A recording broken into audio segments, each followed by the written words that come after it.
All right, folks, so let me tell you what's happening this week so you guys know where to focus your energy at.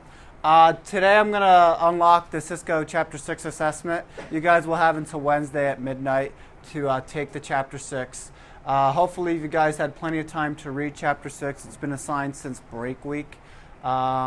Lab addressing, that was an RTF file that I posted on Blackboard that's going to ask you things about classful addressing, what side of what side of an IP address is the network, what side's the host, and then maybe some classless problems. Has anybody started that lab? You guys seen? Okay, am I in the right ballpark? Is that what that lab was about? And then I'm going to ask you guys to read Chapter 7. Lab is due tomorrow by midnight. I will have another video posted on Blackboard as well as YouTube walking you guys through how to do the classless subnetting problem.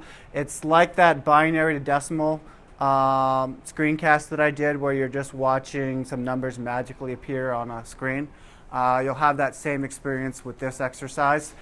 Before I let you guys go off on doing something like that and watching the video, what I'm going to do today is just step back, do another classless subnetting problem, and then if there's time, we're going to get into VLSM.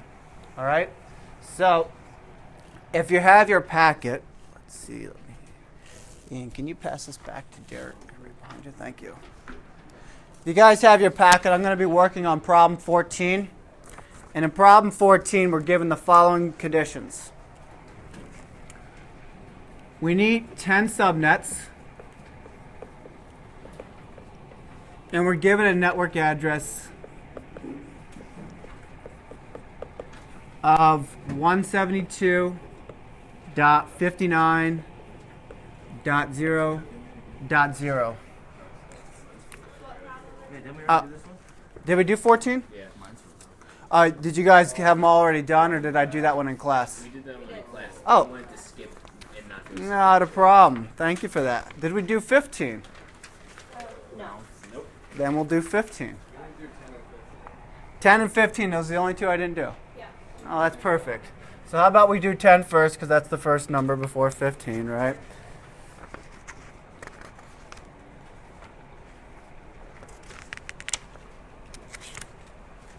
As I'm thumbing along through this.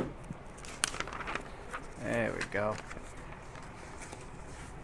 Well, 10 and 15 are one and the same, but this time, instead of giving subnets, they're telling us usable host.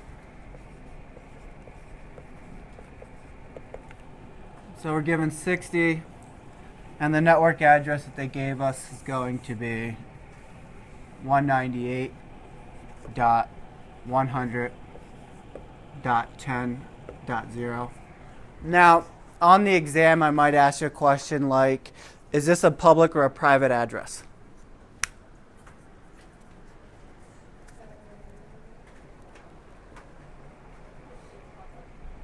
You're going to say public, and I'd say you're right. What class is this address belong to? All right, so the address class to this is going to be C. And how can we tell that? Eric, you're the one who answered that, so how do you know that this is a class C? You're going to look at the first octet, and you probably have the number range memorized now from 0 to what? 127 is class A. Class B is 128 to 191. So therefore, class C is going to be 192 all the way up to 223. Okay? Now, in class C, what is my private allotment? So what's the private address allotment for class C? You guys should feel pretty comfortable with this because most of your home addresses are usually beginning with these two octets. What's your IP address at home, typically? 192.168.something.something. And that block will start at 192.168.0.0 and go all the way up to 192.168.255.255. Clear about that? So what's the difference between a public and a private IP address?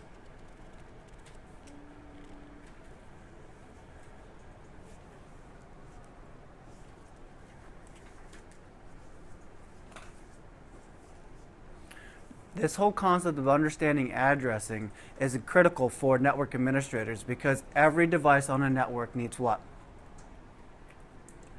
An IP address. Now, typically in our home networks or even in this classroom, we don't have the comprehension of or the experience of working with hundreds of thousands of different devices.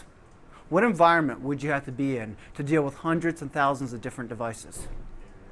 And our service providers. Okay? At home, we're only dealing with maybe a few, maybe 10, maybe 20 devices. And I expect this number to actually grow because look how many devices we privately own ourselves. Look at our personal devices. How many people have a cell phone? A smartphone, let's just call them. Okay? For those that have smartphones, do you have a tablet as well, or are you planning on getting a tablet? Plan on it. All right. Do you have a laptop or a PC? Both. So now we're up to 4 devices. What about an Xbox or a PlayStation? PlayStation's garbage. Oh, okay. Whatever the case may be, but now we're up to 5. And maybe you have a smart TV. Now we're up to 6, and that's just you. Yeah. It may be a smart alarm clock, whatever. So now, regardless, whatever we have, our devices are growing and they're becoming more intelligent. And what I mean by that, they're understanding the communication process. So private addresses, getting back to the question, allows us to be reused, allows us to reuse those addresses from house to house. What separates the private address block from the public address block? What separates this classroom from that hallway? And what is this device called in our network? The gateway or the router, right? And when we are trying to translate between private and public addresses, what service are we using? Now, folks, that's 4 questions I just gave you in 5 minutes. That's going to be on the Cisco Chapter 6 assessment this week. Private, public addresses, you want to know that. You want to know what a router or gateway does. We did that in Chapter 5. They're going to ask you again on this chapter. They're also going to ask you what is a service that translates public and private addresses. Now, folks, what do routers use to forward packets on? The network address of an IP address, correct? They look at the routing table and compare the destination network address with every entry in its routing table. Right. If a router is going to be looking at that part, what part do you think they're going to translate? That part as well, correct? So they have the service called NAT, Network Address Translation. That's going to convert the private address block into public. Why do we need to convert? This is question number 4, or some question like that. Why do we need to convert a private address block into a public address? What are we going to accomplish by doing that? Private devices are not allowed to be accessed via the internet. Remember last week I had you guys go onto a website like what is my IP address? Some of you guys just put in what is my address. Either or, they would have worked. And what address did they give you? They gave you the public side, so they're going to give you the number that's written on the other side of this door. All right? That number is the number that our internet routers are going to use to forward the packets along. Your private number, like the 192.168.something.something, cannot be accessed from public devices or from the public side. Why? Because that number is going to be copied and is going to be used by some other device on some other network across the world. Doesn't cause a problem with the public side because we prevent private addresses using routers from being accessible by the internet. So you can do one of 2 things. You can assign that public address given to you by your ISP to only one computer on your network. Hence, only that computer will be able to access the internet. Or you can have a NAT router placed onto your service. Most of your ISPs hand you guys a NAT router, the Network Address Translation Service. Okay, that allows you guys to have many computers with their own private IP address funnel out to the gateway to get converted into a public address to transverse the internet and come back again. Because we use the source IP address to send the information back to the person making the request, the client. Does that make sense? So they have to be translated into a public address for them to be able to access the internet. The big deal about NAT. We love private addresses because it allows us to recuperate a block of addresses and reuse them in many places without feeling overwhelmed. This technique has prolonged the life of IPv4. However, we are moving to another version of IP, which is called what? V6. There's your 5th exam question.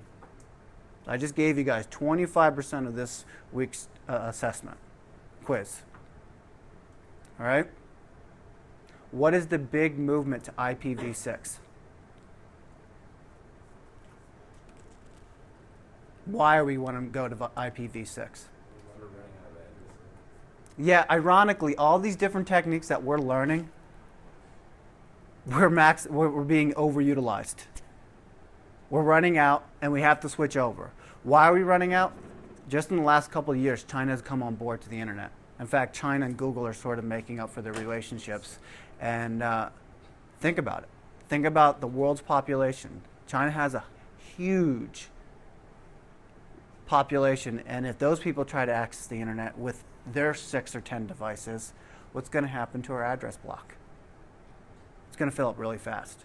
Now, I believe Comcast and Time Warner have already implemented IPv6. How many bits make up an IPv6 address? How many bits make up an IPv4 address? 32. 32. I'm guessing it has 2 more octets. Well, let's see. It's 128 bits for IPv6. So it's going to be a whole lot more than just 2 more octets. In fact, we move over to using hexadecimal when we get to that range. They're just looking forward to like the next 100 years. Yeah, they're saying that's it. This is going to be the last addressing block that we'll ever have to know, and let's just make it last forever. But why did we make IPv4 only 32-bit, and then now we're looking at it and saying, oh, this is a joke, we can go up to 128 bits? Started out as like a fun system. Let's look at the old Nintendo NES. That was an 8-bit system. Now let's look at what we play around today.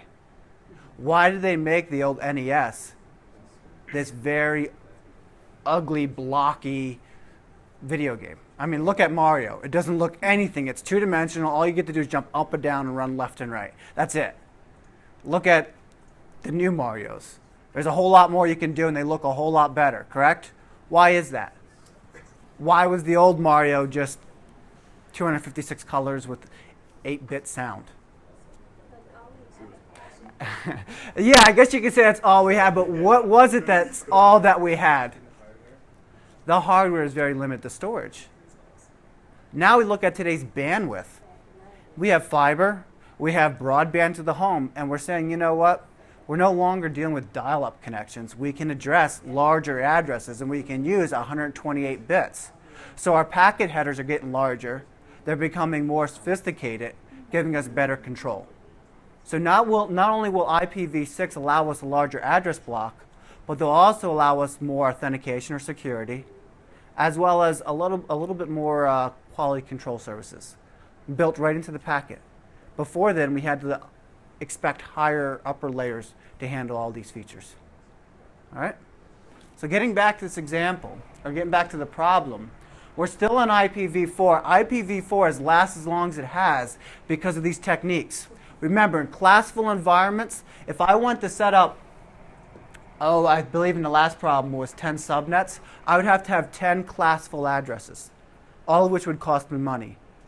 In this case, I'm given one network address, and now I need to determine how many subnets I can have if my widest subnet had 60 hosts. Listen to the formula. Listen to what I'm saying here. When you go around looking at your network, you're going to count up the number of hosts that make up a network. Would it make sense to use the subnet with the smallest host or with the largest host to set the precedence for all other subnets? I believe last week I gave you guys the analogy of like a minivan and a sports car. I said something to the effect that a sports car can only handle 2. You have a family of 10. Does it make sense to buy a sports car or a minivan? Even though most of the time it's only you driving the car, but on the weekend, you're going to be transporting the family around. Now, what scenario do you plan for? The one that requires the most number of people or the one that requires the least? You always plan for the most because now you can work your way down from the widest subnet to make the smallest ones. Okay? That's VLSM. We're going to get into that tomorrow in lab. We're going to be looking at the same problem again with just different techniques to optimize to make our addressing more efficiently. All right, so how do I handle this? Now that I have these two conditions, and I know that this is a class C with a default subnet mask of what? 255 cubed. There we go. Dot zero. So I got 255.255.255.0. What am I going to do now to handle this problem or to solve this problem? Figure out the. Okay, why did I need to know this information?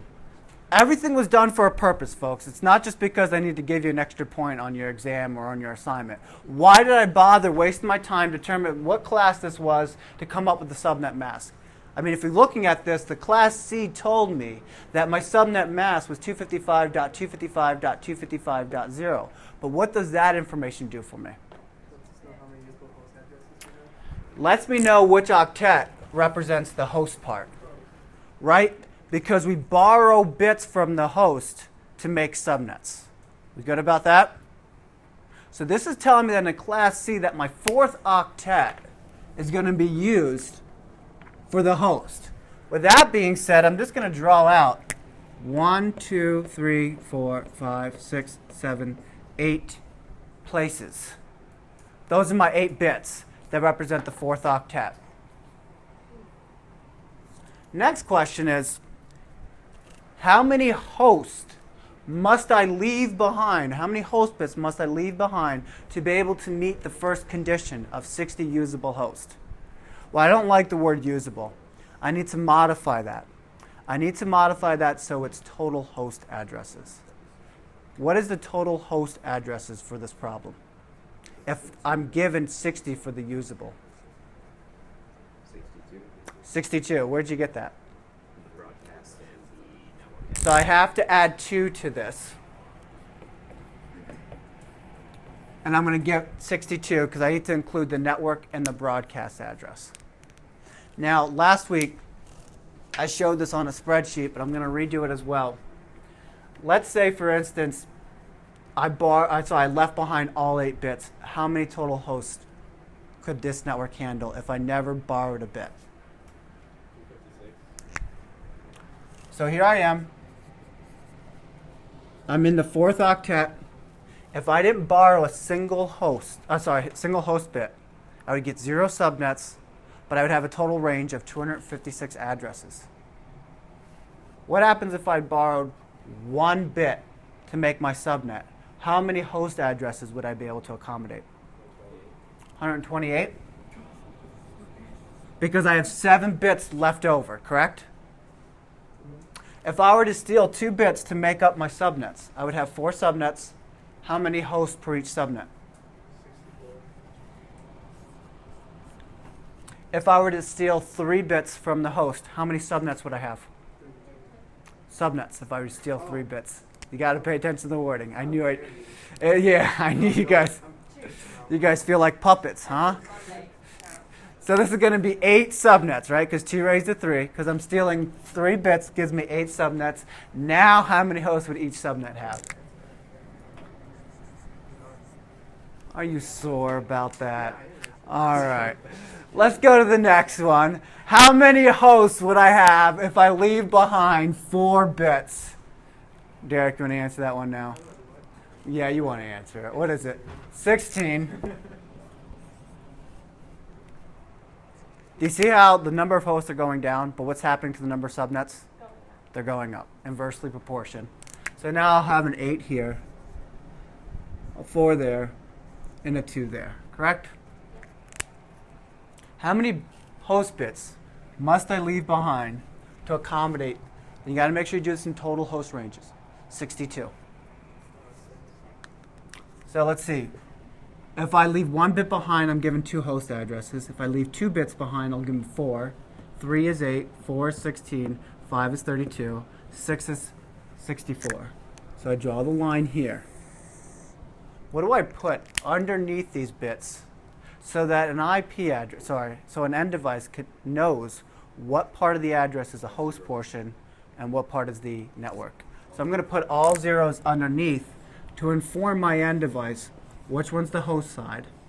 And what am I going to put to the left of the line? Ones. Remember, folks, up to this point I have 24 ones, but I'm not writing them down. How do I know I have 24 ones? Look at my subnet mask. What's 255 in binary? 8 ones. Another 8 ones gives me 16 ones, and another 8 ones gives me 24. Right? This is what we call the prefix. I could just put /24. What would my new prefix be now after I borrow 2 bits?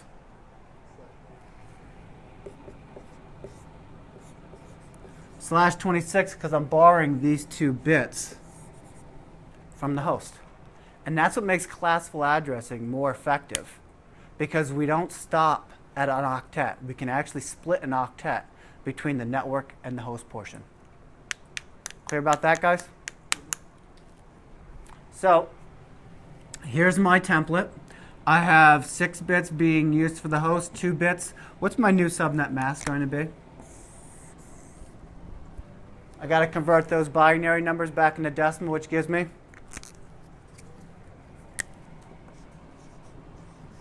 192, because I have a 128 right here. Now, a lot of students ask me, why is it not 256? Interesting. What's that? Not yet. The top numbers represent the total possibilities of hosts when I leave bits behind. But why, when I convert my number, I start this at 0, 1, 2, 4, 8, 16, up through there? So why is this 1, a 2, a 4, an 8, a 16, a 32, a 64, and a 128, and not a 2, 4, 8, 16, 32? What's the difference between the two? Yep, I start with 0 when I'm doing my conversion. I go 2 raised to 0 gives me 1. But why in this situation I'm starting off with 1? 2 raised to 1 gives me 2, then 4. Why am I off by a whole power? Do you guys see where I'm going with this? Remember, when I'm converting my number, I would just write out, and let me do that. I'll write out in blue, if I can find a blue marker. Well, I really can't. I guess it'll be green. I would do this as 1, a 2, a 4, an 8, a 16, a 32, a 64, and a 128. That's how I know I have a 192, because I have a 1 and a 128 plus a 1 and a 64 gives me 192. Why did I start here with a 1 and not a 2 when I went to go convert this from binary to decimal? Well, this represents the total range from beginning to end if I had all ones in there, correct? Notice a 128 would be a 1 here, and then followed by 7 zeros, correct? Remember, I have 10 fingers, but they go from 0 to 9, correct? I have 8 bits, but they go from 0 to 255. Does that make sense? So the upper number is showing me the possibilities of hosts. I can support 256 total host addresses, but when I go to convert a number in binary, I got to start with 0, so 2 raised to 0, 2 raised to 1, and go to 128, because a 128 is simply a 1 followed by 7 zeros. A 129 is a 1 followed by 6 zeros followed by another 1. 255 is all ones. So this is the end. This represents the beginning. Does that make sense? So when you convert your numbers, you use the beginning 1 through 128. When you're looking at possibilities, you use the actual powers. 2 raised to 1, 2, and that goes to 256. We're clear about that? Let's answer the rest of this. What's the custom subnet mask? So 255s, and it's going to end with a 192. Number of subnets.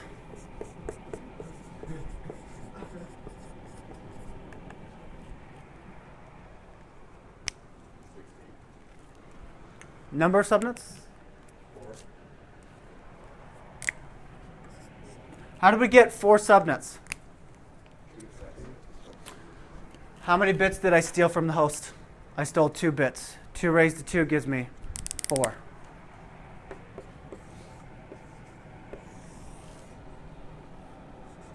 See where that 2 comes from? All right, total number of hosts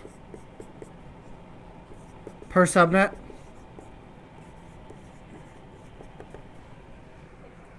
$64. Usable would give me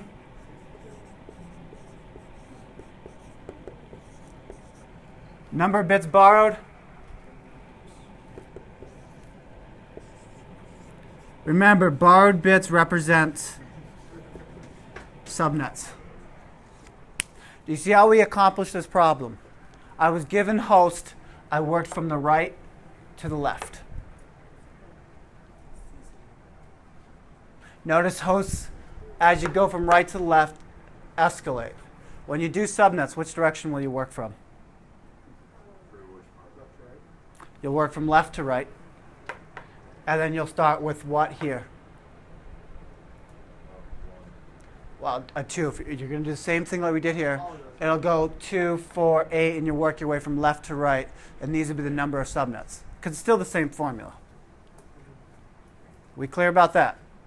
All right, then I got a challenge for you guys if you don't have any questions. We're going to do number 5 together. All right, this is very similar to the problem that we left off last Wednesday. So if you guys are watching this online, there'll be a link in the video in the description area for a document for subnetting with ranges. You'll notice that this problem is different because you look at the very bottom of it, it'll ask you for a range. Michael, question? Oh. So there'll be a bunch of range questions. Folks, this is the technique used for troubleshooting. You have to ask yourself, when you take a network address block and you divide it up into, in this case, 4 equal widths, you're going to be getting 4 new network addresses. This will be one of the network addresses, 198.100.10.0. But what would be another network address?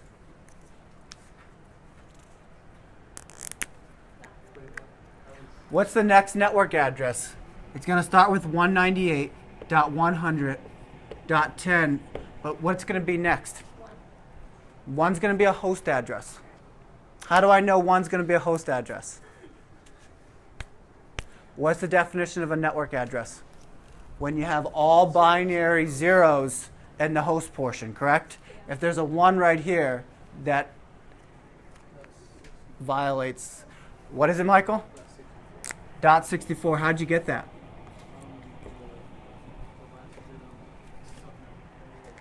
You focused your attention on the subnet bits and you put a 1 right here, right? The first network address is when you had 2 zeros here, and then all zeros in the host. So I put all zeros for my network. That represented this. The next network is when I put a 1 here, which gives me that. What do you think the next network address is going to be? 198.100.10.128. This is why we call it fixed width. How many hosts are each of my networks separated from? What's the range? 64, right? What's the final and last network address?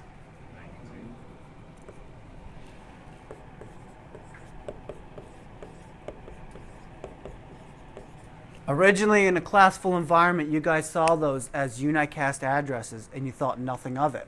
You just said, hey, this is a Class C, change any one of the first 3 octets, and you're in a new network. That's no longer the case now.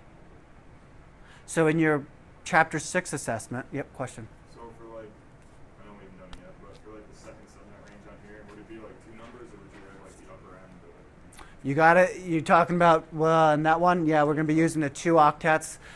You just treat them like 16 bits instead of 8 bits. We good about that, guys? So that's fixed widths, hence the word 64, fixed width. Everything is being spaced by 64. Now, it's very imperative that we understand this next problem because that's what we use for troubleshooting. I will configure devices in future labs to have the wrong gateway address or another end device with the wrong network address, and you can just cursorily look over and be like, well, they have the first 3 same octets. They have to be in the same logical network. But they're going to be different because the subnet mask is going to alter that. All right, so let's start it off.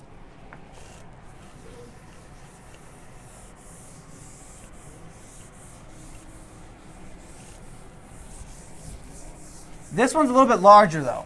This one's what? What's the network address that we're given in this problem? 126? Ooh, this one's mean. 126.0.0.0? Okay, are we given the number of hosts or subnets? 60? 6, that's it? Yeah. Usable or total? Usable. So I'm just going to add 2 to this. Boy, this is a nasty problem. I'm going to have a whole lot of subnets. What class is this?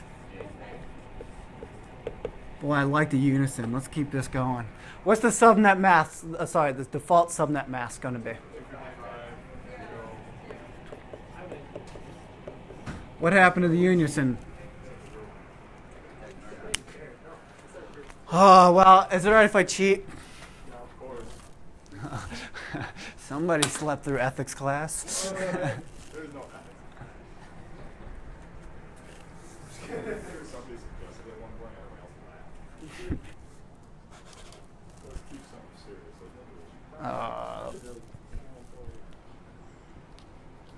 Did my computer sleep already? Come on, wake up. Computer's like it's a Monday.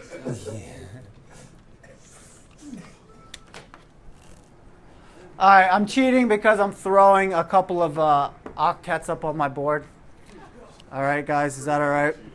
I'm sure you appreciate it because it'll just add structure to my madness. How do you guys want to go about solving this problem? I guess that'd be the best way to do it. The only thing that we're given is the number of hosts. We're not given the total number of subnets. So what side of the IP address am I going to start at? To the right. Which octet am I going to be working with? 4th octet. Why is this octet going to be the first one I work with? It's the first one on the farthest right. In this octet, it's part of the host, right? In fact, what are my host octets?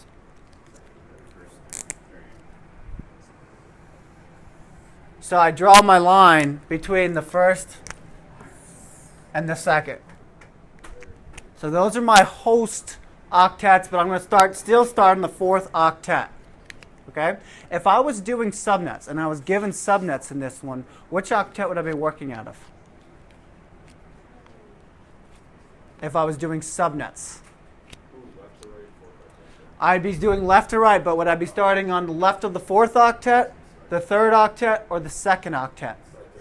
Second octet, because this is the side closest to the network address. Does that make sense? Yeah. All right, so how many bits do I need to leave behind? Ooh, just wait. How many bits do I need to leave behind to accommodate a total of 8 addresses? 3. 1, 2, 3 gives me 8 hosts, right? 2 raised to 3. So let me draw a line. So what do these bits between the red line and the green line represent? What do they represent? They're going to be 1s, but what are they going to represent? This over here is going to represent the network. This is going to be part of the network, but what do we call them? They're like little children of the network. Baby networks. Subnets. These are our subnet bits. All right? It's Halloween. You guys won't forget that now. So as Ashley pointed out, I need to write out all 1s down here. That represents the original subnet mask. This is going to represent my subnet mask. But remember, folks, it's all just part of the network address. I'm just using this to make it for the ranges that we're going to be going over. And what do I put after the line? And those zeros represent what? The host addresses. All right, so let's answer a couple of these questions. What's the new custom subnet mask going to be? I'll do the hard one. 255. What's the next one going to be? Another 255. And where are you getting that from? All ones in the second octet for the subnet mask, correct? And what's the next one going to be? And what's the last one going to be?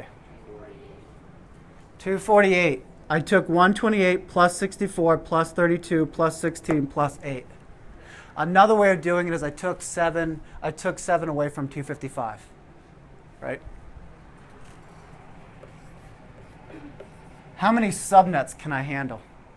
Total number of subnets. How many bits were borrowed in this case? 1, 2, 3, 4, 5, 6, 7, 8, 16, 17, 18, 19, 20, 21. Somebody do me a favor and whip out a calculator. By the way, on the exam, if I do give a question like that, you can just raise 2. You can just write 2 raised to 21. 2,900,000. 97. That's an approximation. Then a what? 150 subnets. All right, total number of hosts. Usable. Number of bits borrowed. By now, you guys should feel comfortable filling out the upper part. What's going to be a challenge is the bottom part. Because, folks, when you're dealing with a number like that, and it probably might be like this on my exam that I write for you guys, I won't ask what is the second subnet range. I might ask what is the subnet range for subnet 200. All right? Because the second one's not that hard. You just got to add 2, you get 16, you're done. But let's do it. What is the second subnet range? How do I handle that? The second subnet. Okay, let's see. What is the first subnet? What is this finger in the number system? Remember, I have 10 fingers, right? 0. This is 0. This is my first finger. Okay? My first finger is subnet 0 or finger 0. What is the second subnet? What is the second subnet? Nah, don't get too technical. Just tell me the number. Subnet 1. So the second subnet is subnet 1. Where do I write 1 at? Up here, I'm going to write 126. So I have a 1 here, a 1 here, a 1 here. So let's see, I have 96, right? Plus 16 gives me 122. Is that right? You guys help me out here. No, it's 112. See? 120, 124, 126. And that makes sense. Right? Because all ones to this problem is going to be 127. So minus 1 from that is going to give me 126. Where did I get the 126 from? It was given to me in the problem. All right. It asked for the range for the second subnet. That's subnet 1. So what does 1 look like in binary? Does this really alter the value of anything? You can have a million zeros in front of your paycheck and it's still going to be $1, correct?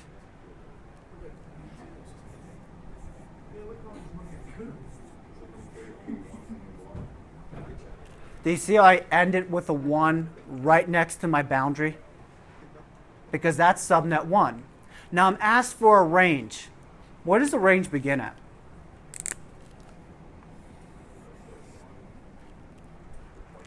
Use terminology. Use networking terminology. A range or a network has a blank and it ends with a blank. Fill in the blank question. It begins with the network address and it ends with the broadcast address, correct? That's our range. What does the network address look like in binary? All zeros in the host portion. So I have 3 zeros here. And what does the broadcast address look like in binary? All ones. Let's convert this all back into decimal. We know this to be 126. This to be 0. What's this going to be? What's this one going to be for the network address? Because I have a 1 here. Do not forget about this. Even though there's a line being drawn here, you still have to put it back in its whole entirety. So I have an 8 here because I have 3 zeros there. So my network address for the second subnet is going to be 126.0.0.8. What's the broadcast address going to be? And how do we get that? We got a 1 here and then all 1s after that line. We good about that? What's the first usable address going to be then? First usable address is going to be 9 because we have a 1 here and 2 zeros there followed by 1. What is the last usable address going to be? The last usable looks like this. So it should be 14 is the last usable. Your first usable address for every network is always going to be odd. And your last usable address will always be even. The same can be said about your network address. Your network address will always be an even number.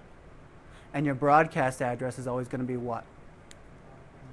Odd. How do I know this? When there's a 0 and a 1, it's always going to be an even number. What's the network address? All zeros. There's a 0 and the 1. If there's a 1 in the 1, it's going to be an odd number. What's a broadcast address? All 1s. All right, let's look at the next part. What is the subnet number for the 5th subnet? Gee, that's too easy. You guys would tell me what? What's the 5th subnet? The subnet number for the 5th subnet. Just to make sure, for what is the subnet range? So it's 0.9 to point. You would write out 126.0.0.8. 8. Yep. And then all the way Then the number 2. Letter TO for 2. So it's going to go from 126.0.0.8 up to 126.0.0.15. That would be the range. If I don't say usable or total, you are to assume total range. Okay? Now this one's easy. I'm going to modify it in a second. But the question is, what is the subnet number for the 5th subnet? 0. I have 10 fingers, but it's going to be subnet 4. All right? However, I need to make that harder. Subnet 1, your first subnet is subnet 0. Correct. So just minus if you see like a TH or an RD or something like that after a number. All right, so what would the subnet 4's network address be? That's something that's more prone to be testable. What is the network address for subnet 4? Brian, tell me how to do it.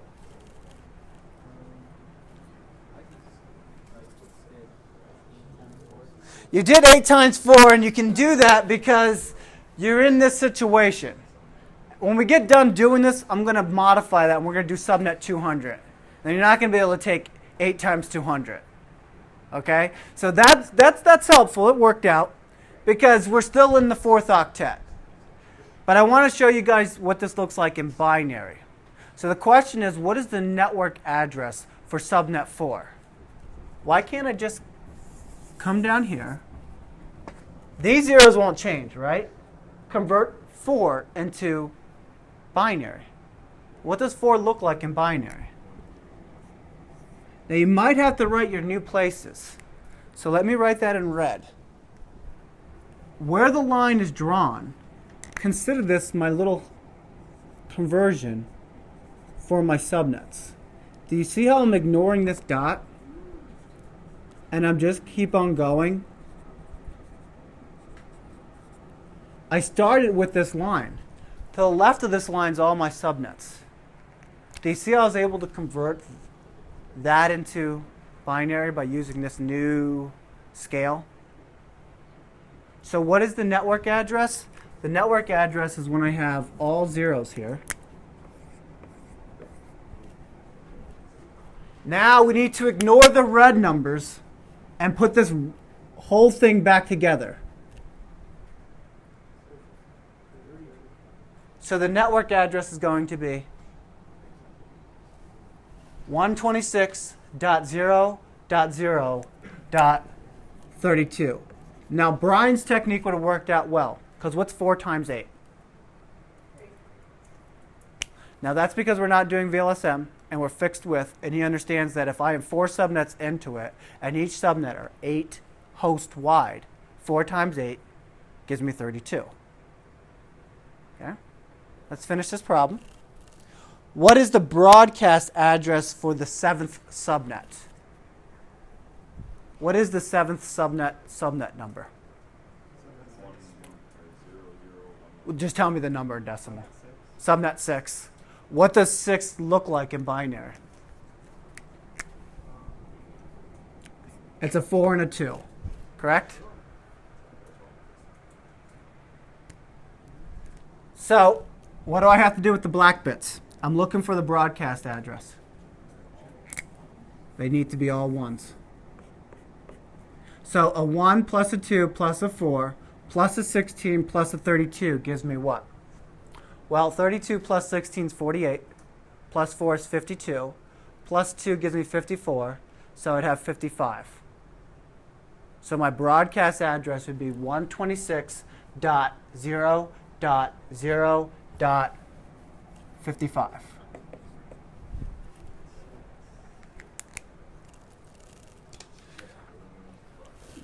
Last part of this problem. What are the assignable addresses for the 10th subnet? What is the 10th subnet number? Subnet 9, right? We're going to take the 10th, and just go back 1. Give me subnet 9. What does 9 look like in binary? So I have a 1 underneath the 8. Whoops, let me go back to green. Can't live without it. All right, so I have a 0 underneath the 4 and the 2 and a 1 right here. That gives me 9. And what are we asking for? Signables. So the signables are going to be like this. A 1 right here. Because the network and the broadcast are not assigned by a person. They're dictated, right? So I convert this back together. I have a 1 in the 64, a 1 in the 8, and a 1 in the 1. That gives me what?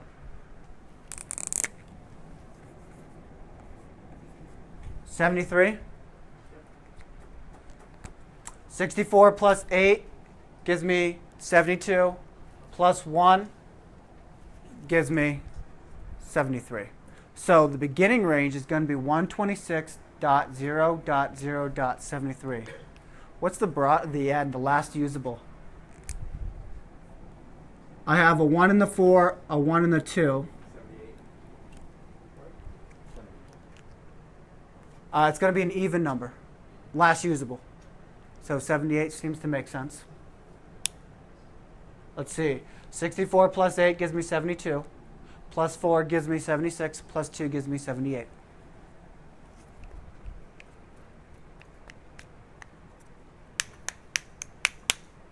All right. Subnet 200.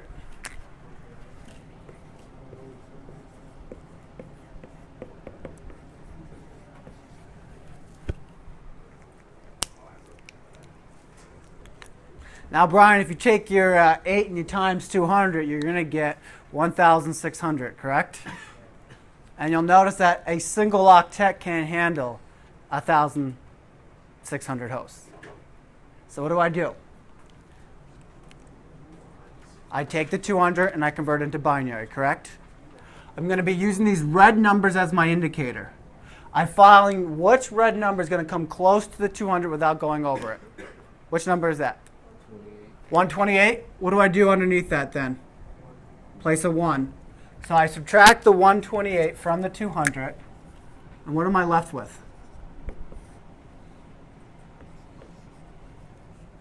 72, is that right? Which one of these new red numbers comes up to 72 without going over it? What do I do with that? Put a 1 underneath the 64. What do I do with the 64? Remove it from the 72. What am I going to get? Oh, got a 1 in the 8, and everything else is zeros. Is that correct? I asked for the network address for subnet 200. So what do I put in for my host bits? All zeros. What's my address? My network address for subnet 200 now. Has anything changed in this octet? So that's .0. Has anything changed in this octet? I got 2 1s right here. But now I need to represent with the black digits, correct? Not the red ones, because I'm putting them back in their octet. Clear about that? So I have a 1 in the 4 and a 1 in the 2. That gives me a dot. And then what do I do here? Dot 64, because I have a 1 in the 64. Remember, I'm ignoring the red numbers when I convert back to decimal. So my network address for subnet 200 is 126.0.6.64. This is why it's really important to see it in binary. It makes it really nice for troubleshooting on broad addresses. Sometimes those shortcuts are really helpful for 4th octets. All right, so tomorrow in lab we'll do a VLSM problem. We'll close up this classless addressing technique. Don't forget to check tonight. You guys have a Cisco assessment. You'll have until Wednesday at 11:59 to finish the assessment. You got pretty much most of it in today's lecture. So watch the video. I hope to have that posted by tomorrow on Blackboard. You guys take care, and I'll see you tomorrow.